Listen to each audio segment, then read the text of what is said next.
guys, welcome back to my channel. My name's Caitlin, if you didn't know, and if you like bookish videos, that's exactly what I do.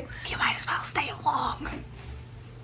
Today's video is gonna be really exciting. This one is for the new readers, and I'm gonna give you guys some book recs from thrillers, romance, and fantasy. Little disclaimer though, my recommendations are going to be different from every other booktubers probably, and my recommendations might be different from yours. Books that work for me might not work for you, so just keep that in mind when you're reading. Hope you guys enjoy, so let's get into it. The first genre we're gonna start with, you can just see a little bit of the romance there, is gonna be romance. I have been trying to get into my romance more just because I'm a big fantasy girly, but I want to get more into romance. Let me start off with the first book, and I read this recently. It's going to be The Doover by Lynn Painter. I just found out about Lynn Painter just from one book. I love her. Her writing style is very easy to get to, and her books are designated rom-coms. You'll be giggling. I promise you this. So The Do-Over is about Emily, and Emily is going through like I call it like the Groundhog Day type loop, where the day keeps going over and over again, and she is stuck in a loop on Valentine's Day and sees her boyfriend cheat on her. Every single day she tries to fix it, and then she starts to get kind of nice and comfy with this guy named Nick. This one was only 285 pages, and the one thing I love that she does is she does have playlists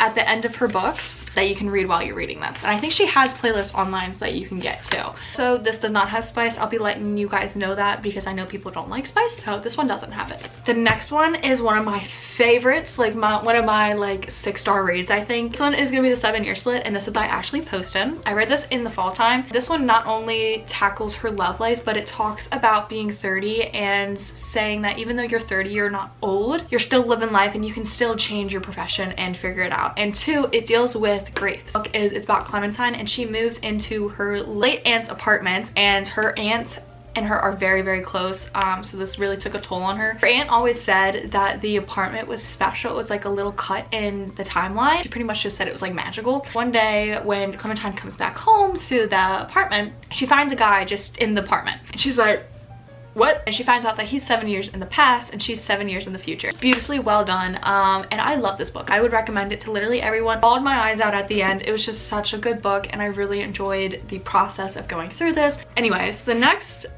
goddess I'm going to be talking about, if you know anything about book talk or booktube, you know these books are always talked about. This is by Emily Henry. So we have People We Meet on Vacation, then Beach Read. So both of these books took a toll on me, and I love them so much. So Beach Read is Augustus and January, and Augustus is a literary fiction author, and then January is a romance novelist, but they're both in kind of like slums, and they're rivalry, so got that going.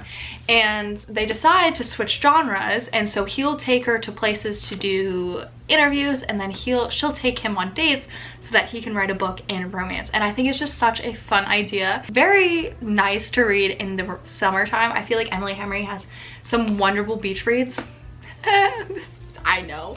Alex and Poppy were really good friends, and every single year they would go on a vacation together, and then something happened and they just lost contact. They never contacted one another again until Poppy has a chance to go on, I think it's like a business trip or something. Or no, sorry, she says it like that, but she decides to take Alex on a vacation to try to wrap things up to come back together, because she realizes that the only time she was truly happy was when she was with him, and I think that's so cute. And it does go from two different POVs, from the past and then back to the present, and I love that idea in romance books. I feel like that makes a romance book so much better. Definitely recommend. They're a little chunky, but like they're good chunky books, and I really enjoy these, and they're fun to get to, obviously in the summertime. The next book is another summery romance, and is once again one of my 5 to 6 star reads. This book literally changed my life, broke my heart in so many ways. It's Every Summer After by Carly Fortune. This one is about Persephone and Sam, and they are friends. You see them grow up together from the age of 8 to like whenever, and because their families have beach houses right next to each other, so every summer they saw each other, and then after this one summer they lose contact and they never talk to each other. So they're both brought back for a funeral, and they start to reconnect. And once again, this one has present and past point of view, so you can see it. But honestly, this book is just, it'll break your heart, but the summer vibes in this is just so wonderfully done. Like, I could smell the beach, I could see the beach. I could hear the sounds, like oh my gosh, just the explanations of this book is just beautifully done, and I love this book so much. It's The Love Hypothesis. This is a 5-star read for me. I loved this book. The STEM series, so there's this one, there's Love Theoretically, and then Love on the Brain. Love Theoretically was also one of my 5 stars, but I figured you should start with this one. This one follows Olive and Adam. She's a PhD candidate, and then he's a young professor, and they start to fake date because, okay. Olive's best friend wants to date her ex-boyfriend. She thinks that Olive is still in love with him, and she isn't, and she just wants them to be together already. Olive and Adam start fake dating, and you just get to see that. And then if you want to cry your eyes out, I haven't read this book in forever, The 5-Year Splits, and this one broke my heart. I forgot how beautiful this cover is too. When you see that a book will make you bawl your eyes out, and then you watch the movie and it does the exact same thing, you know it's a good adaptation. You know they did it right, you did justice, and it really did. This one is about Stella and Rick, what's his name, and Will, and they both have cystic fibrosis. I think it's like I forget what it is, like a lung disease or something. And if someone has it as well, you can't be close to one another because you can get their germ. It can really affect you, and Will and Stella have to stay 5 feet apart, and it just tells their love story and their friendship through being in the hospital for so many years. This book broke me in so many different ways. And then let me tell you if any of these have smuts in it. 5 Feet Apart, don't remember. I don't think it has any smut in it. Love Theoretically, spicy. Summer After, spicy. Beach Read, People Meet on Vacation, spicy. 7-Year Split has some spice, but not too much. Do Ever, no spice. All right, so those are my romance recommendations. I love these books with all my heart, and they're just so much fun to read. And let's go into some fantasy. Okay, so the first book is going to be Serpent and Dove, and this one is by Shelby Mahurin. I haven't read it in forever. There's, I think, 2 more books. I have the second book. I just haven't had the chance to read it. So Lou is a witch. Witches are hidden because they are being hunted down. Witch hunters like Reed.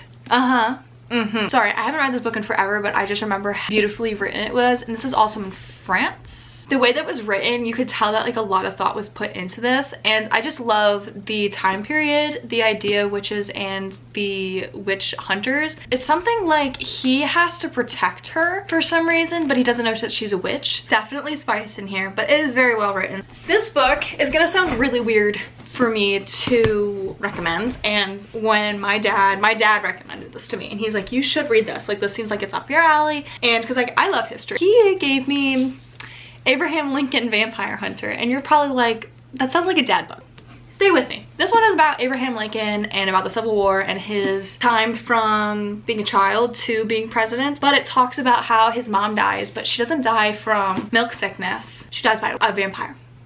Okay, and he becomes a vampire hunter to get revenge and to stop them from doing evil and wrongdoing. It sounds weird for me to say this was one of my favorite books, but I loved this book so much. Okay, it was so much fun to get into. Along with it, you're learning about the history that you know about since birth, and it was very quick read too. I went through this like it was chips. Like next book is going to be a very popular one. That one's Fourth Wing by Rebecca Yarros. This is everything you could think of for a fantasy book. So this one's about Violet, and she was supposed to be a scribe, but her mother is, I was gonna say like the leader of the dragons quadrant. I can't think of the name for it, but she pretty much forces Violet to go into it because she's like, I'm not gonna have a daughter that's a scribe. That district's very hard to survive, and it's very dangerous, and Violet is scared to death because she's supposed to be a scribe who literally talks about knowledge all day. It's very different from who she is, and she is told before she goes in to not trust Xaden. Xaden is the son of the guy who created the revolution that was trying to take over their place. Violet's mom killed Xaden's dad, so obviously there's some tension there. I wish I finished it quicker.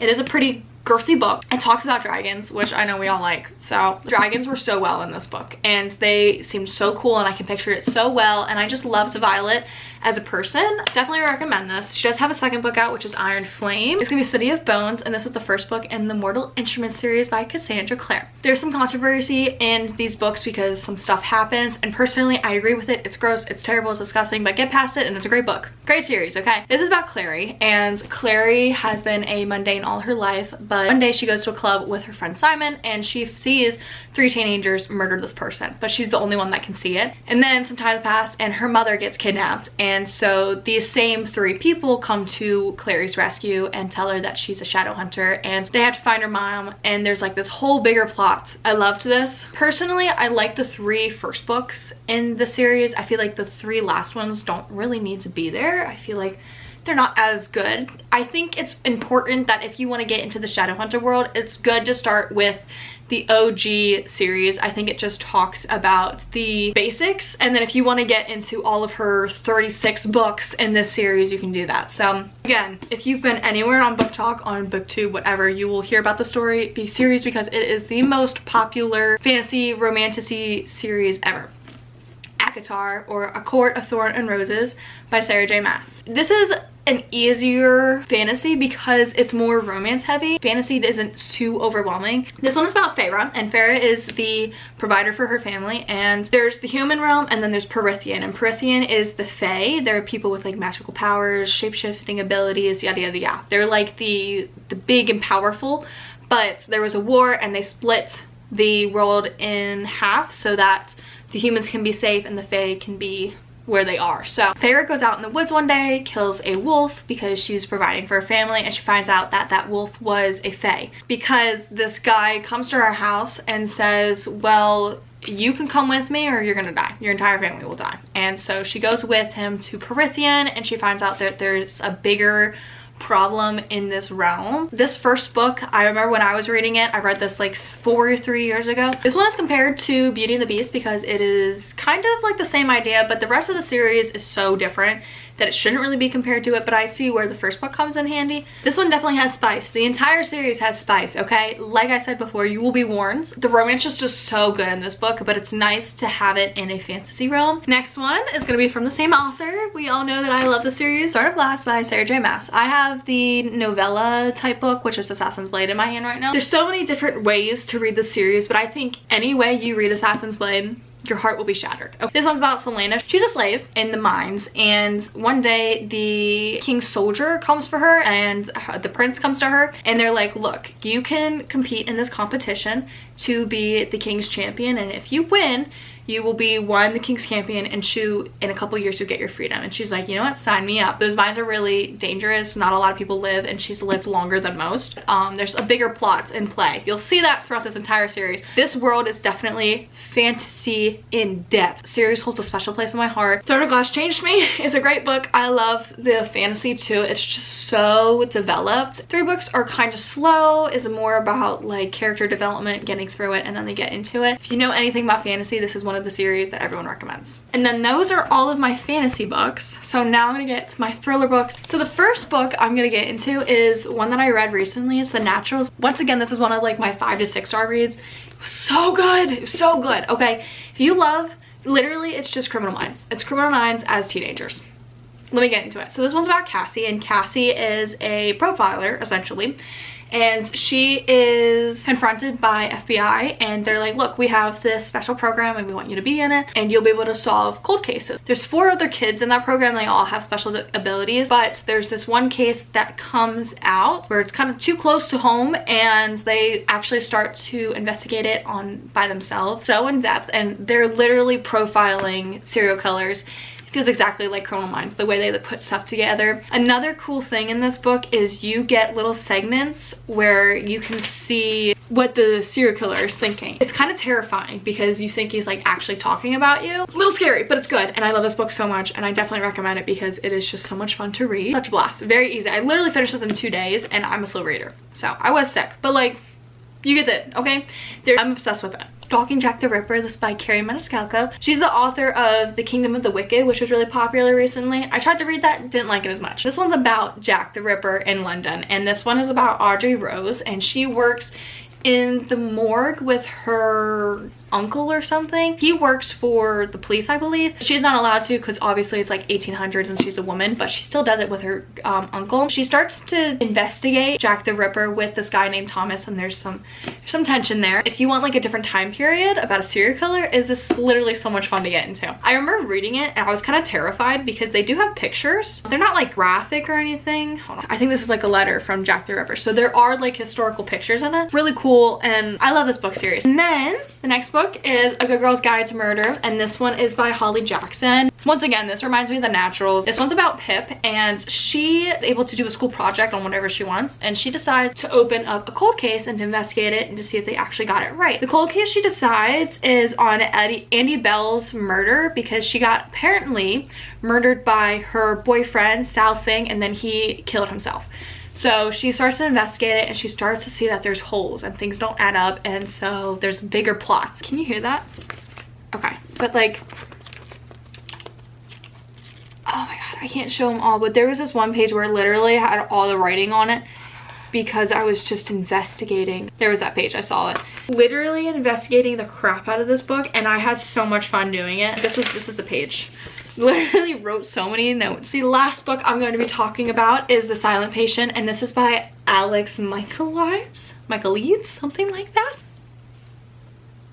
I was sitting downstairs for like 40 minutes just speechless when I found out what happened in this book. This was so well developed, I never saw it coming. Never, ever, ever. I had my suspicions and I wasn't even close. This book is phenomenal, and it's I don't understand how people come up with that. This one is about Elysium, a perfect husband. She's an artist, everything's going well for her until one day she just murders her husband, and then for 6 years she doesn't say anything else. She never tells anyone about the murder or anything about her husband. Everyone thought she loved her husband. Theo comes in because he's captivated by Alicia's story and he wants to investigate her and try to get her to talk. It goes through that process, and one by one her story starts to unravel. It's a big fish.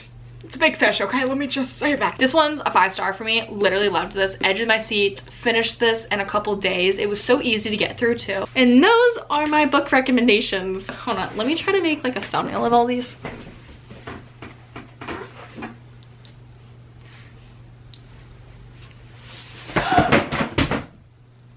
No! It's fine. We can play it that way. It's fine. It's fine.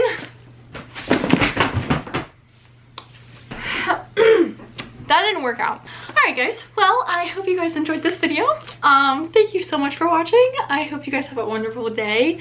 Please give this a like and hit that subscribe button and the notification bell so every single time I post. And I think these are some good starter books that are easy to get to, and you know, if you're looking for them, they're here for you. So don't worry. And I will see you guys in my next video. Let me try to do a thumbnail real quick.